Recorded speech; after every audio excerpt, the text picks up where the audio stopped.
As we go deeper back in time, beyond the Pleistocene ice ages, what we see is that the Earth was considerably warmer.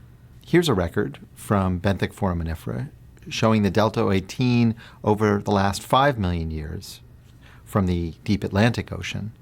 And what you see here is this slow cooling, the delta O18 slowly increasing as temperature decreases. And you also notice that as you come into the Pleistocene over the last 1 million to 2 million years, you see that the ice age fluctuations appear greater and greater. So that while there were ice sheets back 3 to 5 million years ago, they appear to have been smaller, and the fluctuations of the ice ages were smaller. And they appear to get bigger and bigger until about 600,000 or 700,000 years ago, when they grow even more and they change in frequency towards the 100,000-year cycle, away from the 40,000-year cycle. But what if we look on even longer timescales? Well, this is a record that now shows the Earth over the last 70 million years. Again, these are delta O18 records from benthic foraminifera, and this particular curve is a compilation of benthic foraminifera records from ocean cores from all over the world oceans.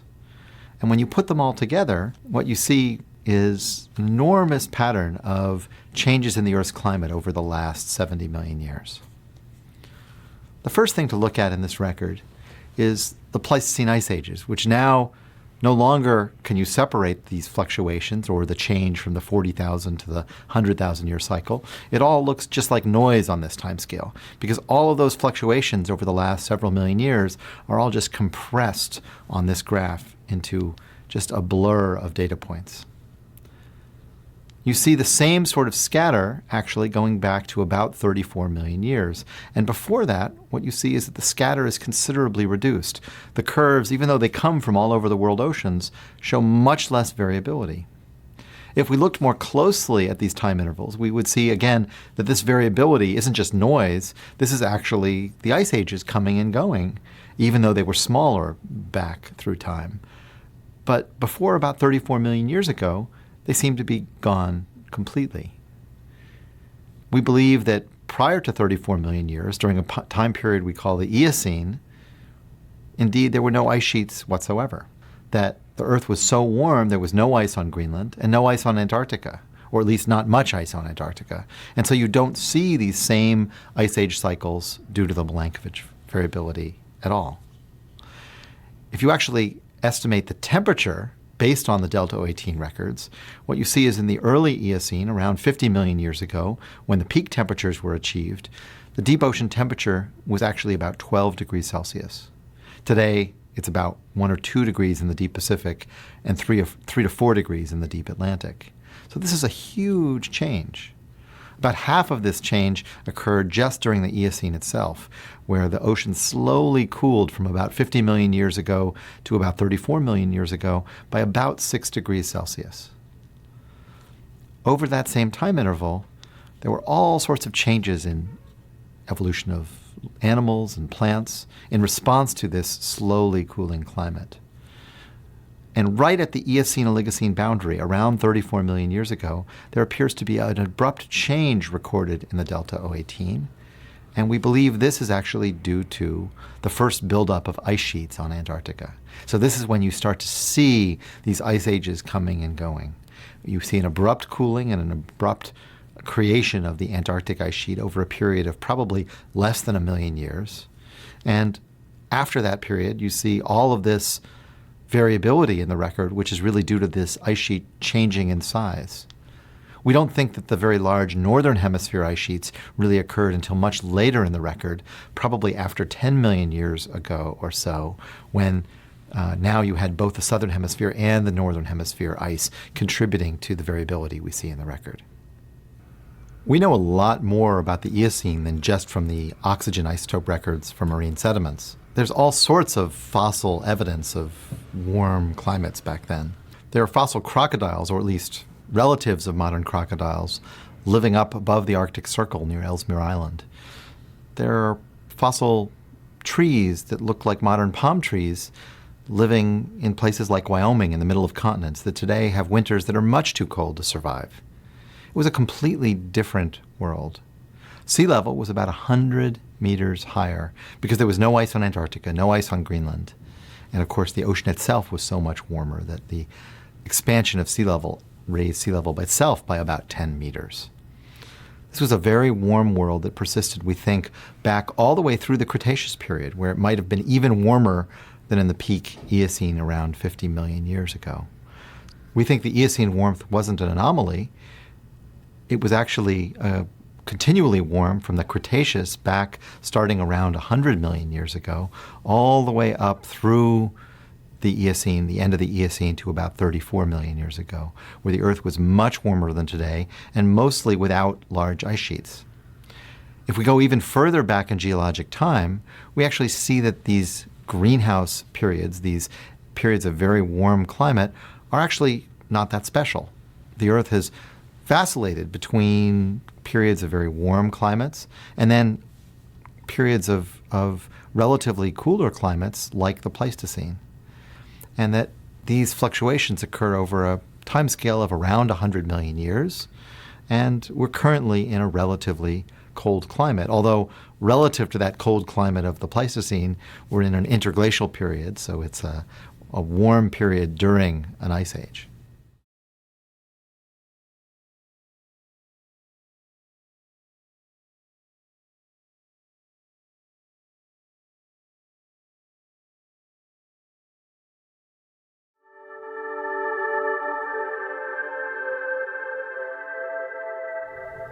It's more difficult to reconstruct carbon dioxide levels back in the Eocene than it is for the Pleistocene. And the reason is that we don't have ice cores back then. Of course, that's because it was so warm that there was no ice. So we have to be a little bit more clever in figuring out exactly how to reconstruct ancient CO2 patterns. Scientists have developed a number of different proxy ways of estimating CO2 in the past. And this graph here shows that oxygen isotope record again with the ocean temperatures, but alongside it we see different estimates of carbon dioxide in the past. These CO2 estimates come from a variety of different sources. Some scientists look at the stomatal density in the leaves of trees. Stomata are holes in the leaves that allow the CO2 to take in carbon dioxide and release water. The other estimates of CO2 come from the isotopic composition of the carbon in the phytoplankton, actually looking at the ratio of carbon-13 to carbon-12 in the organic matter that grew in phytoplankton and can relate that to the carbon dioxide concentration in the water. There are other estimates using boron isotopes. Boron has two stable isotopes, boron-11 and boron-10, and by looking at the ratio of those isotopes, you can actually reconstruct the pH of seawater, and that tells you something about the carbon dioxide as well, because as carbon dioxide goes up, the pH of seawater drops a little bit. So boron isotopes are sensitive to that change. If we put all of that together, what we see is that although there's a lot of scatter and a lot of noise, there's pretty clear evidence that back in this period of the Eocene, carbon dioxide levels were substantially higher than today. We don't know exactly how high they were, but somewhere between maybe 500 and 1,500 parts per million is a pretty good estimate for the time period in the earliest Eocene, around 50 million years ago, when temperatures were in the deep ocean about 10 degrees warmer than today. So what can we learn from these warm climate periods about where we're heading in the future? Well, one of the startling things is that actually the carbon dioxide levels that the Earth will experience, probably not this century, but certainly in the next century, are actually not that different from what the Earth experienced back in the Eocene. Some people might say that actually palm trees in Wyoming sound pretty good, that actually there's nothing wrong with living in a warm climate. It might be nicer, especially if you don't like the winters here in Boston. But in fact, the challenge is really one of timescale. If we look at the records in the Eocene, we see that this cooling from a greenhouse world into a glacial world really happened very slowly.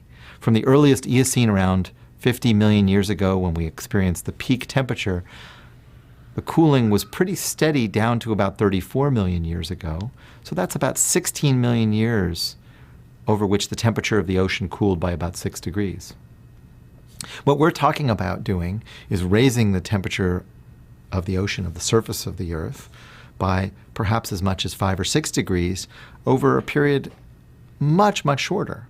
So the change in climate that we expect over the next 200 years or so is not only about 100 times faster than the Pleistocene ice age changes that occurred over 10,000 years or so, but it's 10,000 times faster than the changes over the Eocene, where it took tens of millions of years to cool from a very warm climate to a very cold climate.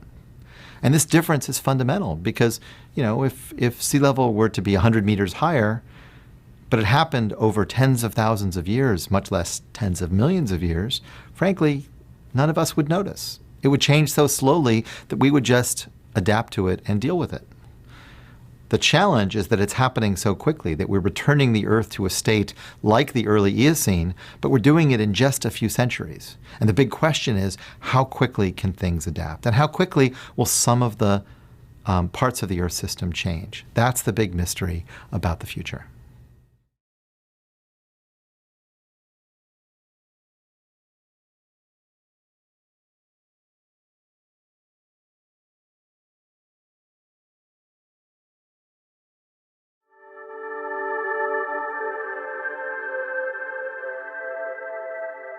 So one important question about the Eocene climate is, why was it so warm? Now, the proximal answer, we suspect, was the carbon dioxide concentration. And you see there is evidence for substantially higher carbon dioxide concentration in the atmosphere. But why was the carbon dioxide so high? And what are the factors that cause the changes in carbon dioxide over this time period? You'll remember in the Pleistocene that the changes in carbon dioxide concentration that we observed in the Vostok ice core, we believe are due to changes in the partitioning of carbon between the ocean and the atmosphere. During the glacial climate, when the oceans are colder, the oceans store more carbon dioxide and the atmosphere has a little bit less. On the other hand, during an interglacial climate, when the oceans warm up a little bit, the oceans lose a little bit of carbon and the atmosphere has a little bit more. And a relatively small change in the ocean can account for the kind of fluctuations you see over the Pleistocene ice age cycles. Over these longer timescales, there's something else going on. What we think is happening is that it's not the partitioning of carbon between the ocean and the atmosphere, but actually the total amount of carbon in the ocean-atmosphere system. If we take the ocean, the atmosphere, the terrestrial biosphere, all the soils of the world together, the current active part of the carbon cycle has something like 45,000 gigatons of carbon today. Most of that, of course, is in the ocean. If we go back to the Eocene, we think that the total amount of carbon in the ocean-atmosphere system was much larger. Exactly how large is a little bit difficult to calculate, but we think it could have been substantially larger, by as much as 10 or even 20,000 gigatons. Over these long timescales, we think that the carbon dioxide concentration in the atmosphere is actually controlled by a completely different process that's not so important over the shorter timescales of the Pleistocene or certainly over anthropogenic timescales.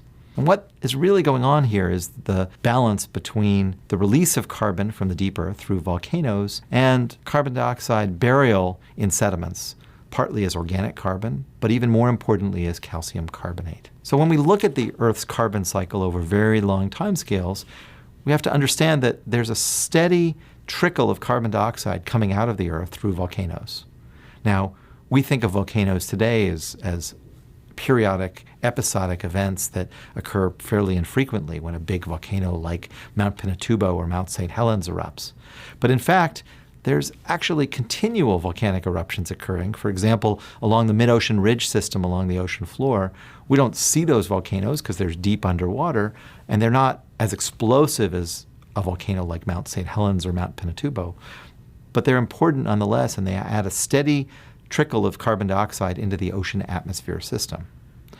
Currently, volcanoes emit something like 1/10 of a gigaton of carbon per year into the ocean atmosphere system. That doesn't sound like very much. Remember, that's roughly 1% of how much carbon dioxide we're adding from burning of fossil fuels.